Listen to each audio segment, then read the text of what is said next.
Hello दोस्तों, आज हम लोग झारखंड एकेडमिक काउंसिल ने क्लास 11th का रजिस्ट्रेशन का नोटिफिकेशन जारी कर दिया है और उससे संबंधित कैसे रजिस्ट्रेशन करेंगे और रजिस्ट्रेशन करते समय क्या क्या सावधानियां बरतनी चाहिए, उससे रिलेटेड ये वीडियो रहेगा। इसमें आपको हम बताएंगे कि रजिस्ट्रेशन फॉर्म को कैसे फिल करें, क्योंकि एक बात हमेशा याद रखिएगा, रजिस्ट्रेशन फॉर्म भरने के बाद आपके पास कोई चॉइस नहीं रहेगा।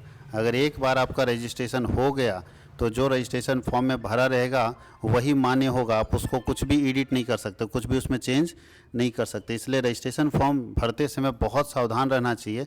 और रजिस्ट्रेशन फॉर्म भरने के बाद एक करेक्शन स्लिप आता है। करेक्शन स्लिप का मतलब है स्टूडेंट को रजिस्ट्रेशन फॉर्म भरने के बाद जैक आपको एक करेक्शन स्लिप देगा कि देख लो आपका रजिस्ट्रेशन ऐसे हुआ है। अगर करेक्शन स्लिप में भी कहीं गलती है तो आप तब तक चेंज करवा सकते हैं, लेकिन एक बार अगर करेक्शन स्लिप का टाइम ख़त्म हो गया उसके बाद आप चाह लो चप्पल घिस जाए फिर भी चेंज होने वाला नहीं है, क्योंकि जो हो गया वो हो गया। पहले होता था ऑफलाइन रजिस्ट्रेशन होता था तो बाद में चेंज हो जाता था, लेकिन जब ऑनलाइन रजिस्ट्रेशन होने लगा है तब से चेंज होना मुश्किल है, क्योंकि एक बार कंप्यूटर में जो सेट हो गया वही सब्जेक्ट आपका रहेगा। आप गलती ना करें, तो ध्यान रखें कैसे कैसे क्या सब्जेक्ट चॉइसिंग होगा, कौन सा सब्जेक्ट भरेंगे।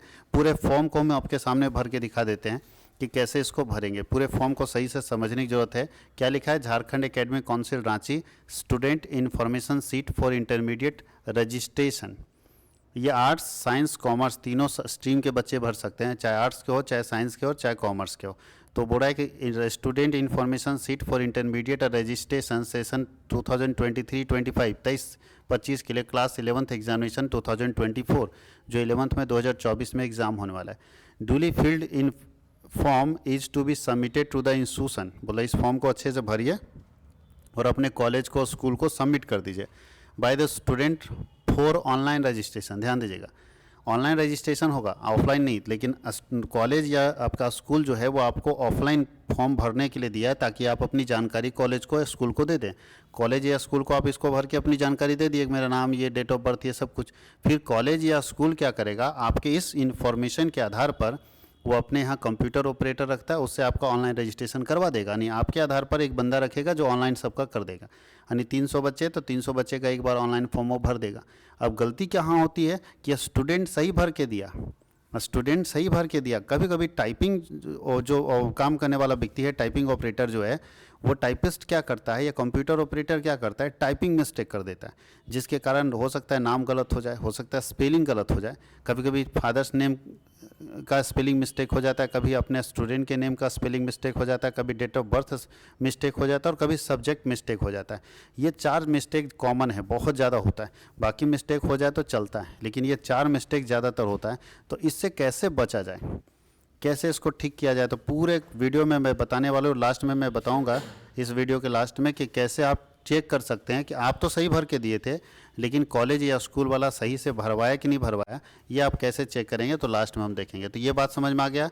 ये सिर्फ एक इन्फॉर्मेशन सीट है जो आपका कॉलेज या आपका स्कूल स्टूडेंट को देता है कि आप इसको भर के मेरे पास लाइए ताकि हम आपका ऑनलाइन रजिस्ट्रेशन कर सकें।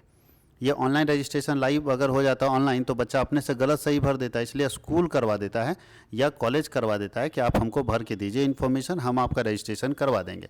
यहाँ कोड और नेम ऑफ इंस्टीट्यूशन जो स्टूडेंट को भरने की ज़रूरत नहीं है, ये कभी भी स्टूडेंट को भरने की ज़रूरत नहीं है। ये कॉलेज आपका भरेगा कि उसका कोड क्या है और उसका नाम क्या है। यहाँ पे स्कूल का कोड रहता है या कॉलेज का कोड रहता है और उसका नाम लिखना है, ये आपको भरना नहीं, स्टूडेंट को छोड़ देना है। स्टूडेंट का जो इन्फॉर्मेशन भरना है स्टूडेंट को, वो सबसे पहले भरना है नेम ऑफ स्टूडेंट। देखिए एक करके हम बता देते हैं क्या क्या किस में भरना चाहिए, कैसे भरना चाहिए, कोई गलती ना हो। नेम ऑफ स्टूडेंट, मान लीजिए अगर किसी का राम नाम है तो RAM कैपिटल लेटर में भरेगा। यहाँ एक लाइन छोड़ दीजिएगा, राम कुमार है KUMAR और राम RAM, राम कुमार राम नाम है। ये है पूरा भरने का तरीका। कोई दिक्कत है? पूरे बॉक्स को सही से भरेंगे, कैपिटल लेटर में भरेंगे।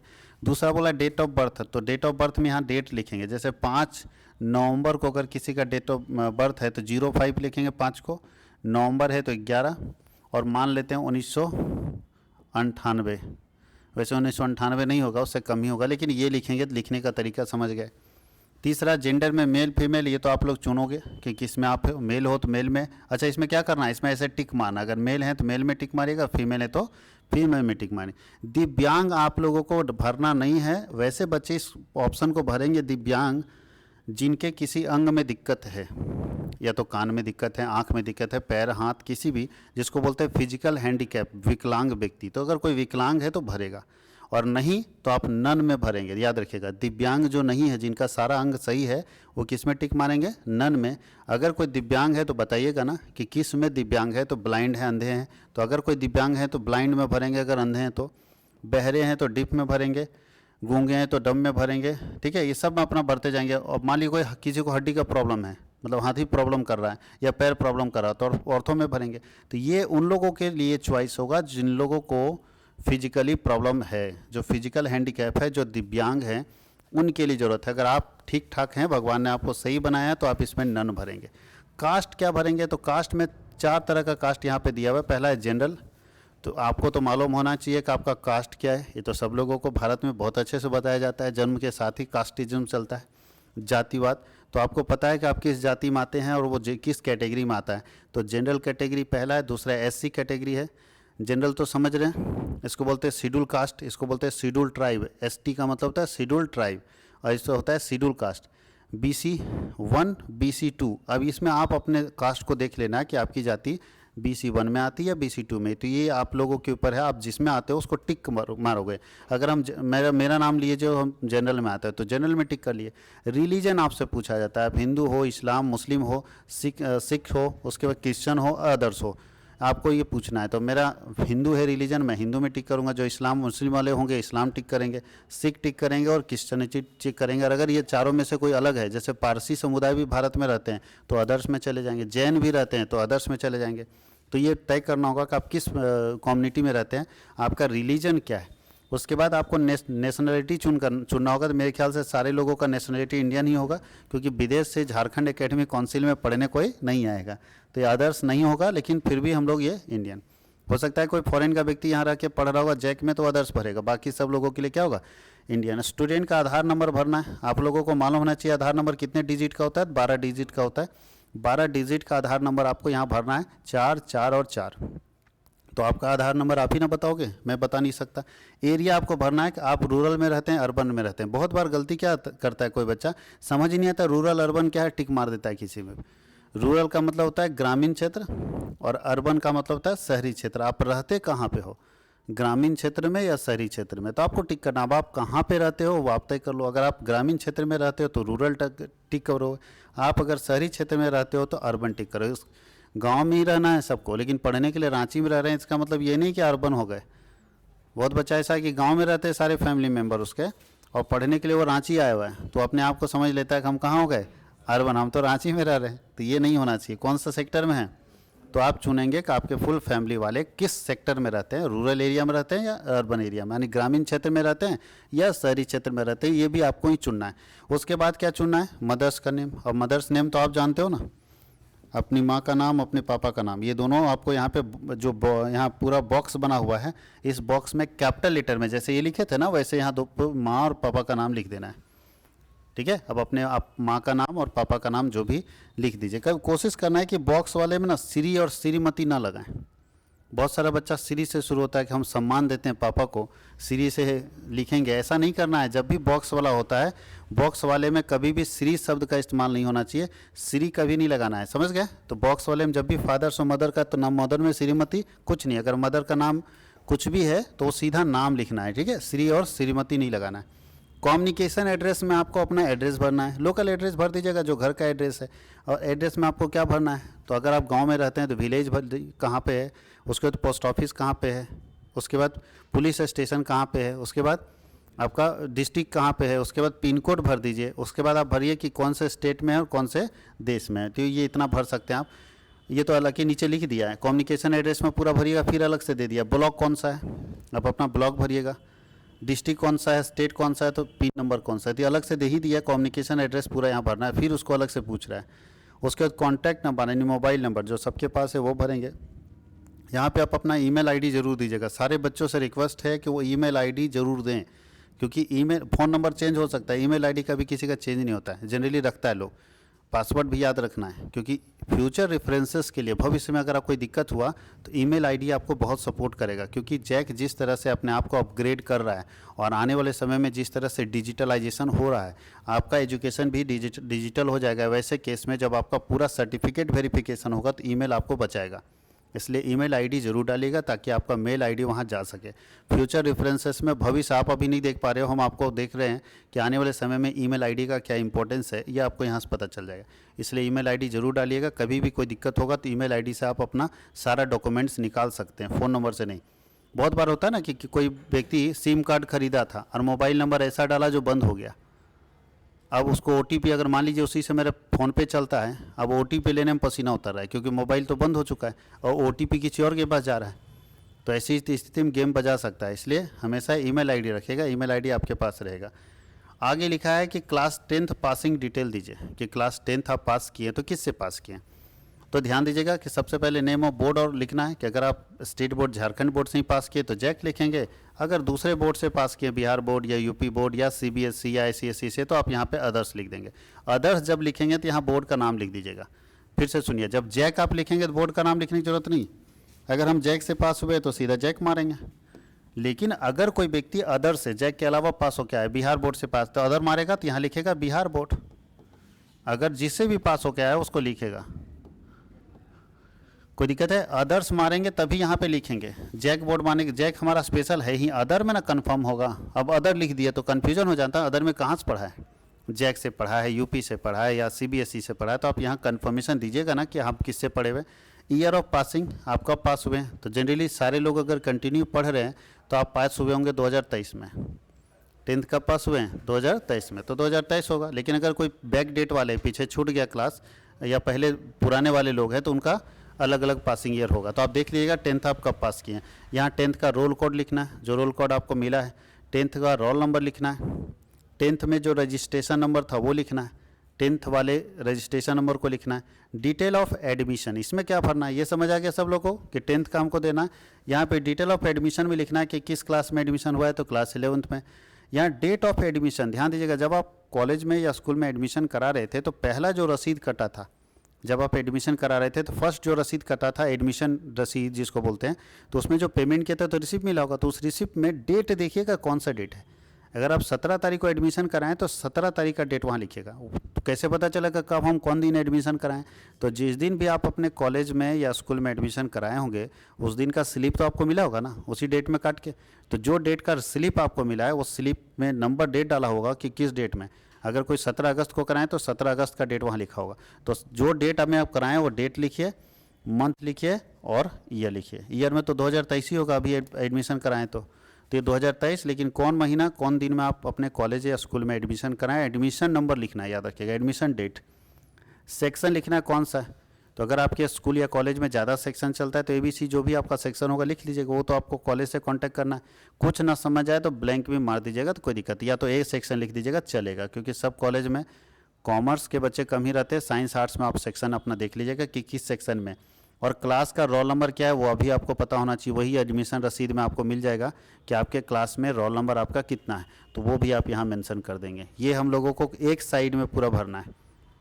अभी बहुत सारा इन्फॉर्मेशन ज़रूरी है। अभी इसके साथ क्या क्या पेपर लगेगा, कौन कौन सा डॉक्यूमेंट्स लगाएंगे, इसके साथ क्या क्या डॉक्यूमेंट्स देके भेजेंगे, तो हम लोग एक एक करके सब जानेंगे कि क्या क्या डॉक्यूमेंट्स। ये तो फॉर्म भर रहे हैं आप, ध्यान ये रखना है कि कोई गलती ना हो। अगर आपको लगता है कि मेरे से गलती हो जाएगी इस पूरे वीडियो को देखने के बावजूद भी, तो आप एक बार इसका फ़ोटोकॉपी करा ले, पहले फ़ोटोकॉपी भर ले, फिर सही वाला भर ले।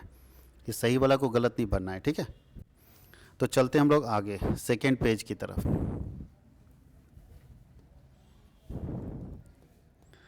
और अगर आप लोगों को लगता है कि इस तरह का वीडियो लगातार चाहिए तो चैनल को सब्सक्राइब करके भी रख लीजिएगा, ताकि इस तरह का वीडियो आपको मिलता रहेगा जानकारी वाला।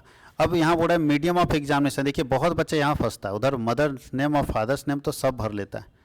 अब बच्चा कंफ्यूज है कि मीडियम ऑफ एग्जामिनेशन क्या है। बहुत सारे बच्चे के दिमाग में आता है अगर हम इंग्लिश चुन लें तो क्या सारा एग्ज़ाम इंग्लिश में देना होगा मीडियम ऑफ एग्जामिनेशन में? जी हाँ, अगर आप subject medium of examination English चुन लेते हैं तो सारे सब्जेक्ट का एग्ज़ाम आपको इंग्लिश में देना होगा। अगर आप हिंदी चुन लेते हैं तो सारा सब्जेक्ट हिंदी इंग्लिश देना होगा। बंगाली चुनते तो बंगाली, उर्दू चुनते तो उर्दू, ओरिया चुनते तो ओरिया। तो आप लोगों को ज़्यादातर जो बच्चे जैक बोर्ड वाले हैं, झारखंड बोर्ड वाले हैं, जो जैक बोर्ड या बिहार बोर्ड से जो हिंदी बेल्ट वाले बच्चे हैं, वो हिंदी चुनेंगे। जिनका पहले बैकग्राउंड जैक रहा है, वो उनको इंग्लिश में बहुत दिक्कत होता है, तो वो सारे बच्चे हिंदी चुनेंगे। और जो सीबीएसई बैकग्राउंड के बच्चे हैं, जिनका इंग्लिश बहुत अच्छा है, वो इंग्लिश चुनेंगे। क्योंकि मीडियम ऑफ एग्जामिनेशन का मतलब है कि आप अपने सब्जेक्ट को किस में लिखना चाहेंगे, हिंदी में या इंग्लिश में। अब कोई साइंस का बच्चा फिजिक्स को इंग्लिश में लिखेगा तो इंग्लिश चुनेगा, कोई आर्ट्स का बच्चा हिस्ट्री को हिंदी में लिखेगा तो हिंदी चुनेगा, कोई कॉमर्स का बच्चा बिजनेस स्टडी को हिंदी में लिखेगा, हिंदी चुनेगा, और अगर इंग्लिश में लिखेगा तो इंग्लिश चुनेगा। यानी उसको चुनना पड़ेगा कि कौन से मीडियम में वो एग्जामिनेशन देना चाहेगा, वो मीडियम हिंदी होगा या मीडियम इंग्लिश होगा। यही दोनों ज़्यादातर चलता है। बंगाली उंगाली तो हम लोग लिखते नहीं, तो हम लोग हिंदी या इंग्लिश में से एक चुन लेंगे जिसमें आप एग्जामिनेशन लिखना चाहते हैं। अब ध्यान ये देना है कि ये सिर्फ मीडियम ऑफ एग्जामिनेशन है कि आप एग्ज़ाम लिखेंगे कैसे, आप एग्ज़ाम हिंदी में लिखेंगे या इंग्लिश में लिखेंगे, वो चॉइस है। तो आप सही से चुनिएगा, क्योंकि जो आप चुन लीजिएगा उसी में आपको एग्ज़ाम लिखना होगा। कैटेगरी आपको देखना तो रेगुलर ही रहेगा, क्योंकि आप रेगुलर ही कंटिन्यू पढ़ रहे हैं। फैकल्टी आपको चुनना होगा कि आप किस फैकल्टी के हैं। तो आप आर्ट्स के हैं तो आर्ट्स में टिक मारेंगे, कॉमर्स के हैं तो कॉमर्स में टिक मारेंगे, और साइंस के हैं तो साइंस में। यहाँ वैसे टिक मारना है, ठीक है, तीनों मत मार देना, हम समझा रहे हैं। अगर आर्ट्स के हैं तो आर्ट्स में मारिए, कॉमर्स के हैं तो कॉमर्स में मारिए, और साइंस के हैं तो साइंस में। अब जो सबसे इंपॉर्टेंट चीज़ आता है वो सब्जेक्ट चॉइसिंग आता है। बच्चे बहुत सारे गलती ऐसा कर देते हैं यहाँ पे कि सब्जेक्ट गलत चुन लेते हैं, जिसके कारण उनका फ्यूचर में जो एम है, गोल है, वो पूरा नहीं हो पाता है। मैं बताता हूँ सब्जेक्ट चॉइसिंग क्या क्या होना चाहिए, एक बेस्ट सब्जेक्ट कॉम्बिनेशन क्या हो सकता है, एक अच्छा विषय का कॉम्बिनेशन कैसे रख सकते हैं। तो चलिए सबसे पहले आर्ट्स में हम लोग चलते हैं। आर्ट्स का अच्छा सब्जेक्ट क्या क्या हो सकता है। यहाँ बच्चा से पूछा जाता है कॉलेज में कौन सब्जेक्ट रखना है, बच्चा अपने कन्फ्यूज, टीचर बोलते हैं रख दे ये वाला, बोल रख दीजिए सर, कोई दिक्कत नहीं, बताइए फ्यूचर हमारा है, डिसीजन कोई और ले रहा है। तो चलिए सबसे पहले अगर आप यहाँ पे कोर सब्जेक्ट जो होगा ना, उसमें हिंदी या इंग्लिश भर सकते हैं, हिंदी या इंग्लिश भर सकते हैं कोर में, अगर आप आर्ट्स के स्टूडेंट हैं तो। अगर आर्ट्स का स्टूडेंट है और आपका हिंदी बहुत स्ट्रांग है, इंग्लिश में कमज़ोर आप हैं, तो हिंदी चुन लीजिए। और अगर आर्ट्स के स्टूडेंट है, आपका इंग्लिश अच्छा है, तो आप इंग्लिश चुन लीजिए। दोनों में से कोई भी आपके पास चॉइस है। आपका अगर इंग्लिश स्ट्रांग है आप इंग्लिश चुनो, अगर आपका हिंदी स्ट्रांग है तो आप हिंदी चुनो। जो आपका स्ट्रांग लगता है वो आप चुन लो, दोनों में से कोई एक इलेक्टिव चुनना होता है। अगर आप इलेक्टिव नहीं चुनते हैं तो आप दूसरा पेपर चुन सकते हैं। इलेक्टिव पेपर में भी एक चॉइस रहता है आर्ट्स में, और बच्चे के पास बहुत सारा चॉइस है। तो इलेक्टिव में जो आपको चुनना चुनिए, आपके पास बहुत सारा चॉइस है, यहाँ पे बहुत सारा चॉइस है, बहुत सारे पेपर हैं, आप चुन सकते हैं। ऑप्शनल पेपर 1 में आपको अगर सही में आगे पढ़ना है और फ्यूचर में कुछ करना है तो पहला पेपर हिस्ट्री चुनना है आपको। दूसरा पेपर अगर आप पढ़ना चाहते हैं ज्योग्राफी चुनिए और पॉलिटिकल साइंस चुनिए। ये कॉम्बिनेशन बहुत अच्छा है। और आप इलेक्टिव में अगर और पढ़ना चाहते हैं तो इकोनॉमिक्स भी चुन सकते हैं। ये बेस्ट कॉम्बिनेशन आपके लिए होगा अगर पढ़ने वाले हैं तो। बाकी किसी तरह से एग्ज़ाम पास करना और आगे फ्यूचर में कुछ काम ही नहीं करना है, किसी तरह पास कर जाएं, तो फिर आप जो चाहे वो चुन सकते हैं। लेकिन अगर आप पढ़ना चाहते हो, पढ़ने वाले हो, तो आपको ये चारों सब्जेक्ट चुनने से क्या ना, सारा रास्ता खुला हुआ है। आप 12th के बाद चाहे तो इकोनॉमिक्स ऑनर्स में इंटर कर सकते हैं, आप हिस्ट्री में भी कमांड कर सकते हैं। क्योंकि जब भी कंपटीशन का एग्ज़ाम आप लिखोगे, चाहे जिस भी कॉम्पिटिटिव एग्जाम में लिखोगे, चारों का कॉम्बिनेशन आता है। यही चारों का से क्वेश्चन आता है, हिस्ट्री से आता है, ज्योग्राफी से आता है, पॉलिटिकल साइंस से आता है और इकोनॉमिक्स से आता है। चारों अगर ठीक से पढ़ लेंगे तो आपका आर्ट्स में बहुत स्ट्रॉन्ग कमांड बन जाएगा और आप आगे कोई भी एग्ज़ाम लिखना चाहेंगे तो आपके लिए बहुत हेल्पफुल होगा। अभी थोड़ा दिक्कत होगा कि थोड़ा टफ है, हल्का पढ़ना पड़ेगा, लेकिन उतना भी टफ नहीं कि ना पढ़ा जाए। क्योंकि आर्ट्स में मैक्सिमम बच्चे ये सोच लेते हैं कि आर्ट्स लेने का मतलब है नहीं पढ़ना, डायरेक्ट जाके एग्ज़ाम लिखना है। गलतफहमी है। अगर आप ऐसा रखें हैं तो आप कुछ नहीं हो सकता आपका, क्योंकि आगे आने वाले समय में आपको दिक्कत होगा। कॉमर्स के स्टूडेंट के लिए क्या होना चाहिए, तो कोर में फिर वही है, हिंदी और इंग्लिश। ध्यान दीजिए, ये कोर का मतलब होता है मेन सब्जेक्ट। आपको लैंग्वेज इसको बोलते हैं, लैंग्वेज पेपर पूछ रहा है, तो लैंग्वेज पेपर में आप अगर हिंदी में ठीक हो तो हिंदी चुनो, और अगर आपको लगता है कि मेरा इंग्लिश ठीक है तो आप इंग्लिश चुनो। ये आपके ऊपर है कि आप इंग्लिश रखना चाहोगे या हिंदी रखना चाहोगे, ये आपके ऊपर है। अब यहाँ अगर कोई व्यक्ति इंग्लिश ले लेता है तो इसका मतलब ये नहीं कि ये सब्जेक्ट इंग्लिश में पढ़ना है, या हिंदी ले लेता है तो इसका मतलब ये नहीं कि हिंदी में पढ़ना है। ये सब्जेक्ट आप जैसे पढ़ोगे, आप कैसे एग्ज़ाम लिखोगे, ये ऊपर में चुनने का ऑप्शन दिया था, याद रखिएगा। आपको एग्ज़ाम कैसे लिखना है ये चुनने का ऊपर में ऑप्शन दिया था ना, मीडियम ऑफ एग्जामिनेशन। तो वहाँ आप जो चुनोगे वो एग्ज़ाम लिखना होगा। अगर वहाँ इंग्लिश चुने हैं तो यहाँ आप कुछ भी ले लो, लिखना इंग्लिश में होगा। वहाँ अगर हिंदी चुने हैं तो यहाँ आप कुछ भी ले लो, लिखना हिंदी में होगा। तो आप कैसे एग्ज़ाम लिखोगे ये तय होगा ऊपर से कि मीडियम ऑफ एग्जामिनेशन क्या है। यहाँ तो सिर्फ लैंग्वेज पूछ रहा है कि आपका लैंग्वेज पेपर क्या होगा। उसके साथ अकाउंटेंसी और बिजनेस स्टडी कंपलसरी पेपर है जो आपको रखना ही रखना है। अगर आप अच्छा सब्जेक्ट कॉम्बिनेशन चाहते हो ताकि फ्यूचर में बहुत सारे ऑप्शंस, आप कॉमर्स के बच्चों को आती है तो सारे ऑप्शंस आपके खुले रहे, तो आप यहाँ पे एक इकोनॉमिक्स ले लो। और अगर ऑप्शनल 2 की बात करें तो आप CAE होता है, इसको बोलते हैं CAE, कॉमर्शियल अर्थमेटिक। इसी का 12th में नाम हो जाता है BMT। 12th में इसी का नाम क्या हो जाता है? BMT, याद रखिएगा। और या तो ETP, दोनों में से कोई एक सब्जेक्ट चुन लो, या तो CAE या तो ETP। अब सब्जेक्ट सवाल है कि सर ये 3 तो कंफर्म हो गया, इसमें एक चुन लेंगे, 4 हो गया, तो एक चुन लेंगे, एक और 3 इधर 4 हो गया। अब यहाँ सवाल है कि दोनों में कौन चुने। तो अगर आपको मैथ्स में इंटरेस्ट है, आप BCA करना चाहते हैं या CA करना चाहते हैं, मैथ्स के लिए में इंटरेस्ट है या बैंकिंग करना चाहते हैं, तो आपके लिए मैथ्स ज़रूरी है। चाहे चार्टर्ड अकाउंटेंट बनना चाहते हैं, चाहे BCA करना चाहते हैं, चाहे आप बैंकिंग में जाना चाहते हैं, चाहे रेलवे, बैंकिंग, SSC, जो भी कॉम्पिटिटिव एग्ज़ाम होता है सब में जाना चाहते हैं, तो आपको मैथ रखना चाहिए। और अगर लगता है कि मेरा मैथ्स ठीक नहीं है, बहुत स्ट्रांग नहीं है, तो फिर आप क्या रखोगे? ETP रख लोगे। ETP भी एक थ्योरी पेपर है, एंटरप्रेन्योरशिप, जिसमें बिजनेस आइडिया सिखाया जाता है। कोई बच्चा को लगता है कि हमको सर ये नौकरी नहीं करना, सर हमको खुद का बिजनेस सोचना है, अपने बलबूते पर हमको नया बिजनेस सेटअप करना है, तो आप ETP ले लो। और अगर आपका चॉइस है कि नहीं सर हमको नौकरी पकड़ लेना है, तो आप CE ले लो। बात समझ गए? तो सब्जेक्ट क्या होगा? दोनों में से कोई एक सब्जेक्ट, दूसरा, तीसरा, चौथा, और ये दोनों में से कोई एक पांचवा सब्जेक्ट। अगर आप एडिशनल सब्जेक्ट, ये जो एडिशनल खाली यहाँ पे एडिशनल लेना चाहेंगे तो ले सकते हैं। एडिशनल क्या करेगा कि अगर किसी में झटका खाए तो बचा लेगा आपको। किसी एक सब्जेक्ट में अगर झटका खाए तो कौन बचा लेगा? तो एडिशनल में सिंपल बात है कि अगर मेन में आप CA रखते हो तो एडिशनल में ETP रख लो, और एडिशनल में अगर मेन में ETP रखते हो तो एडिशनल में CA रख लो। या आपको लगता है कि कंप्यूटर साइंस रखना चाहिए बहुत सारा, तो आप जो चाहो रख सकते हो। यहाँ पे क्या क्या हो सकता है? कंप्यूटर साइंस रख सकते हो, ETP, ध्यान देना, ETP अगर रखेंगे तो यहाँ ETP नहीं लेना होगा। अब यहाँ भी ETP रखोगे, एडिशनल भी ETP रखोगे, सही नहीं ना। यहाँ पे अगर आप CA लिए हैं तब यहाँ ETP लेंगे, यहाँ पे अगर आप ETP लिए हैं तो यहाँ क्या लेंगे? CA लेंगे। दोनों उल्टा पुल्टा होना चाहिए, याद रखना है। तो आपको यहाँ पे ऑप्शंस दिया है कि आप एडिशनल इसमें से कोई एक रख सकते हैं। हम चाहेंगे तो एडिशनल में हिंदी भी रख सकते हैं आप। अगर आप इंग्लिश यहाँ लिए हैं यहाँ पे, तो आप यहाँ हिंदी रख सकते हैं एडिशनल में। तो आपको जो लगता है एक एडिशनल सब्जेक्ट चुन लीजिएगा कि कभी झटका खाए तो एक बचाने के लिए तैयार रहेगा, जो है आपका एडिशनल पेपर। आपको एडिशनल पेपर भी पढ़ना चाहिए। बात समझ गए? तो ये सारे सब्जेक्ट आपके पास यहाँ पे रहेंगे, आप सारे सब्जेक्ट को आराम से पढ़ सकते हैं। अब चलते हैं हम लोग साइंस की तरफ। यहाँ कहीं कोई दिक्कत है सब्जेक्ट चॉइसिंग में? 5 सब्जेक्ट में कोई दिक्कत हो तो कमेंट करके लिख दीजिएगा, ताकि फिर उसको हम वीडियो बना के अच्छे से समझा सकें। इसमें क्या है सब्जेक्ट चॉइसिंग साइंस के लिए? तो चलिए साइंस के लिए हम लोग सब्जेक्ट चॉइसिंग देखते हैं कि कैसे सब्जेक्ट चॉइस करेंगे साइंस के लिए। बोलता है para applicable if faculty opted in science. ये वाला उसी व्यक्ति के ऊपर लागू होता है जिसने साइंस लिया है। तो साइंस वाले के लिए कोर में तो इंग्लिश ही रहेगा, क्योंकि हिंदी में पढ़ना नहीं उनको, तो हिंदी रखेंगे नहीं। वैसे हिंदी ऑप्शन है, वो ले सकते हैं, बट साइंस वाले के लिए कोर में इंग्लिश रहेगा। एक फिजिक्स हो गया, केमिस्ट्री हो गया। उसके बाद अब वो चाहें तो ऑप्शनल पेपर उनके पास है बायो, कंप्यूटर साइंस,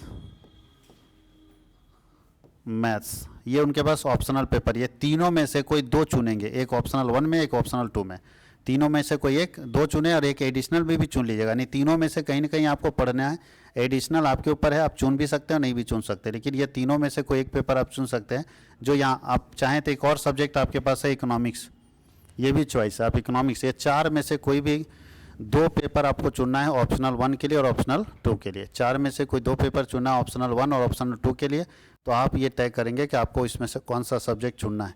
यहाँ पे बोलता है स्टूडेंट का फोटोग्राफ चिपकेगा, यहाँ पे स्टूडेंट का सिग्नेचर होगा, और यहाँ पे सिग्नेचर होगा उसके फादर और मदर का, यानी पेरेंट्स का। तो ये आप ध्यान रखेंगे। इसके नीचे जो सबसे इंपॉर्टेंट चीज़ है, ये तो सब्जेक्ट चॉइसिंग हम लोग देख लिए, सबसे इंपॉर्टेंट चीज़ है for institution use only. Institution आपको इसमें लिखेगा, लेकिन नीचे नोट लिखा वो देखिए। इंस्टीट्यूशन तो ये भरेगा ही, ये इंस्टीट्यूशन का है, ये आपका कॉलेज भरेगा। स्टूडेंट आईडी, वो जब आपका ऑनलाइन फॉर्म सबमिट होगा ना, तो समय स्टूडेंट आईडी होता है, वो भरा जाता है। और system generated JAC student ID, वो यहाँ भरा जाता है। और इंटर्ड बाई कौन उसको डाला है सिस्टम में, जो टाइपिस्ट होगा, जो कंप्यूटर ऑपरेटर होगा, उसका साइन होगा। तो इससे आपको पता चल जाएगा कि आपका भरा है या नहीं भरा है, यही आईडी आपका पहचान है, ठीक है।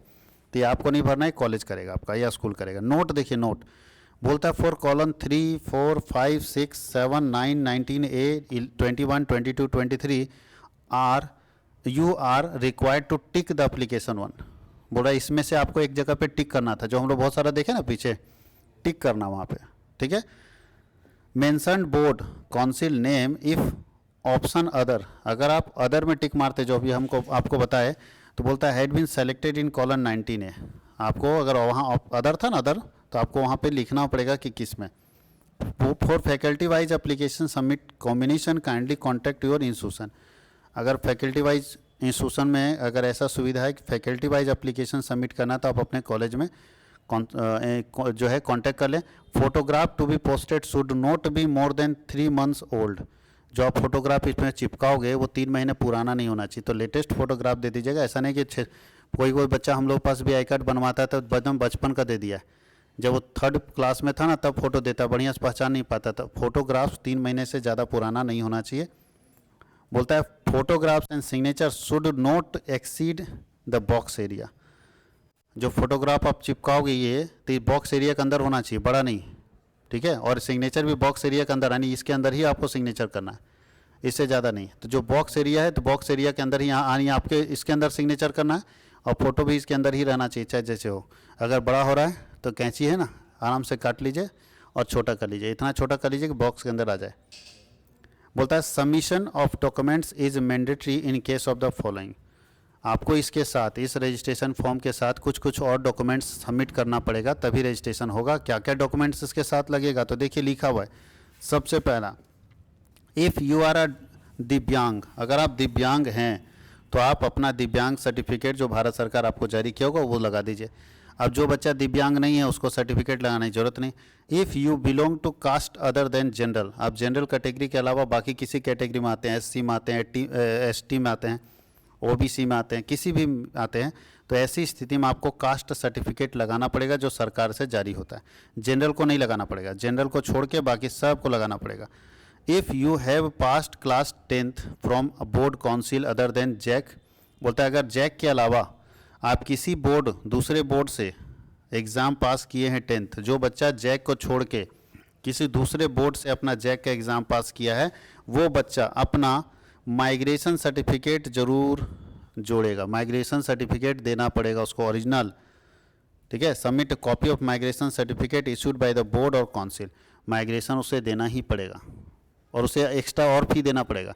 जो बच्चा अपना बोर्ड चेंज कर रहा है, पहले किसी और बोर्ड से पढ़ा, अब जैक बोर्ड में जा रहा है, उसको ज़्यादा फ़ी देना पड़ेगा, क्योंकि माइग्रेशन सर्टिफिकेट का फ़ी अलग से लगता है उसको, और जो बच्चे जैक वाले हैं उनका कम फ़ी लगेगा। याद रखिएगा, जो जैक वाले बच्चे जो सेम बोर्ड में रह गए, बोर्ड अपना चेंज नहीं किया, उनका फ़ी कम लगेगा रजिस्ट्रेशन का, और उनको कुछ भी देने की ज़रूरत नहीं। लेकिन जो बच्चे अपना बोर्ड चेंज कर रहे हैं, तो जो बोर्ड चेंज करेंगे उनको पैसा भी ज़्यादा लगेगा, और साथ ही साथ माइग्रेशन सर्टिफिकेट उनको देना पड़ेगा। जैक वाले को नहीं देना पड़ेगा, याद रखिएगा। जैक वाला माइग्रेशन उसको भी मिला होगा, तो माइग्रेशन सर्टिफिकेट आप चुपचाप अपने पास रखना। लेकिन जो दूसरे बोर्ड वाले हैं, जो माइग्रेट कर गए, बोर्ड को चेंज कर दिए अपने बोर्ड को, उन लोगों को माइग्रेशन सर्टिफिकेट भी ओरिजिनल देना होगा और साथ ही साथ पैसा भी एक्स्ट्रा देना होगा। बोलता है get printed copy of your checklist from school. आप अपने स्कूल में जब आप सबमिट कर दिए सब कुछ, और स्कूल सब कुछ भर दिया, सब कुछ ऑनलाइन करके रख दिया, तो ऑनलाइन करने के बाद आपके पास तो कुछ नहीं पता, आप तो हम तो भर के दे दिया। टाइपराइटर, टाइपिंग करने वाला क्या किया, कंप्यूटर ऑपरेटर क्या किया, गलत किया, सही किया, हमको कैसे मालूम है। तो काउंसिल क्या करता है, रजिस्ट्रेशन हो जाने के कुछ दिनों के बाद आपके स्कूल को या आपके कॉलेज को एक चेकलिस्ट भेजता है। चेकलिस्ट में सारा डिटेल रहेगा कि कितना स्टूडेंट का रजिस्ट्रेशन हम किए, और स्कूल भी अपने तरफ से या कॉलेज अपने तरफ से मिला लेता है कि हम 632 बच्चा का रजिस्ट्रेशन किए, तो 632 बच्चा का है कि नहीं, तो देखा 632 बच्चे का है।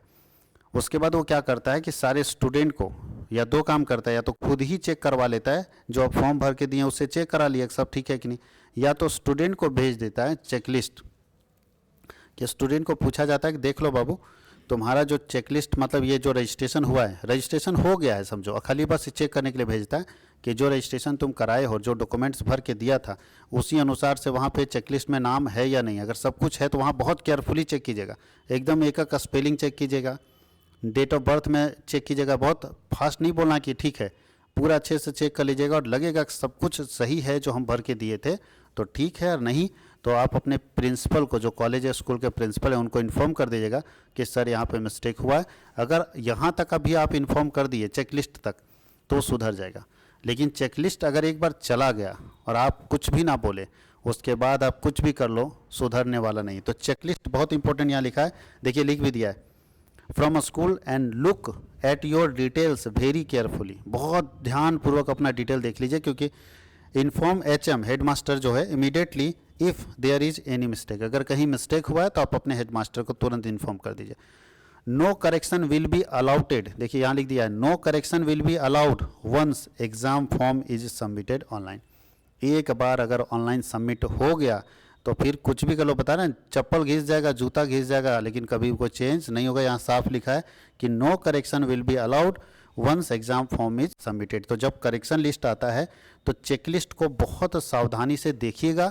आप अपने कॉलेज में या स्कूल में जरूर हेड मास्टर से या प्रिंसिपल से कांटेक्ट में रहिएगा कि चेकलिस्ट मेरा आया कि नहीं आया और उसमें हमारा क्या डिटेल भरा हुआ, उसमें जरूर देखिएगा। कोई कन्फ्यूजन हो तो हम लोगों से भी कांटेक्ट आप कर सकते हैं। इस चीज़ को ध्यान रखना है कि बहुत सारे बच्चे गलत फॉर्म फिलअप कर देते हैं, जिसके कारण उनका रजिस्ट्रेशन गड़बड़ हो जाता है, कभी सब्जेक्ट चॉइसिंग गलत हो जाता है। अब यहाँ एक बात ध्यान देना, कॉमर्स वाले बच्चों के लिए मैं बता दूं थोड़ा सा, यहाँ पे बहुत सारे बच्चे मैथ्स भर देते हैं। मैथ्स नहीं रखना है, मैथ्स का मतलब साइंस वाला मैथ होता है। आप CAE भरेंगे या तो BMT भरेंगे, CAE या तो BMT। बहुत बच्चा तेज होता है, मैथ्स लिख देता है, मैथ्स का मतलब साइंस वाला मैथ्स हो जाता है। तो मैथ्स, यहाँ मैथ्स नहीं लिखेंगे। बहुत बच्चा रोता है लास्ट में कि सर हम पढ़े पूरे साल भर CA और दे दिया मैथ्स। तो भाई हम क्या कर सकते हैं, आप गलत भरे हो। इसलिए ध्यान रखना है चेकलिस्ट में भी कि मेरा CAE है या नहीं है, उस जगह पे कहीं कुछ दूसरा तो नहीं डाल दिया। अगर आपको कोई डाउट होता है तो मुझसे भी कांटेक्ट कर सकते हैं, क्योंकि गलत फॉर्म भरने से आपका पूरा 2 साल बर्बाद हो जाएगा। उससे अच्छा है कि एक बार कांटेक्ट करके कंफर्म हो लिया जाए। तो ये पूरा हम लोग रजिस्ट्रेशन फॉर्म का डिटेल देख लिए। मुझे उम्मीद है कि आप सभी लोग गलती नहीं करेंगे और किसी तरह का कोई मिस्टेक नहीं होगा, उससे आपका करियर बर्बाद ना हो। और हम लोग इसी तरह का इंपॉर्टेंट नोटिफिकेशन जो आपके पास आते रहते हैं, और जहाँ स्टूडेंट के लिए हो सकता है डेंजरस हो, जहाँ लगता है कि सही से केयरफुली पढ़ना चाहिए और भरना चाहिए, उसके बारे में जानकारी देते रहेंगे। Thank you.